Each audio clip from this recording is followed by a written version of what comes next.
Hello guys வணக்கம். இந்த இடம்னா முனரா டனல் தாண்டி பள்ளத்தில் போய்கிட்டு இருக்கேன். இந்த ரோடு வந்து ரொம்ப இறக்கமான பாதை, ஹை ஸ்பீடு. கிலோமீட்டர் வந்து 110 தான் போயாகணும். அதுக்கு மேலே ஸ்பீடு வந்து கூடிருங்க. சரியான பள்ளம், கிட்ட ஒரு 4 கிலோமீட்டருக்கு சரியான பள்ளம். இந்த மலை வந்து சுத்தமான பாறைங்களால் உள்ள இடம் இது.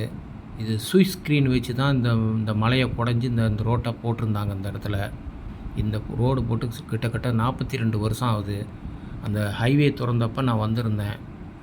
அப்போ எனக்கு வயசு வந்து 23 வயசு. அப்போ அந்த ரோட்டில் வந்திருந்தேன். இப்போ இன்னமும் அந்த ரோடு பிரமாதமாக தான் இருக்குது. இப்போ நான் போய்கிட்டு இருக்க டைம் வந்து மழை பெஞ்சிக்கிட்டு இருக்கு. இந்த இடம் கிலோமீட்டர் எத்தனைன்னா AHE1 261 கிலோமீட்டர் இந்த இடம். இது வந்து ஜலப்பாங் தாண்டி கோலாகாங் சார் ரோட்டில் போயிட்டுருக்கேன். ஓகே.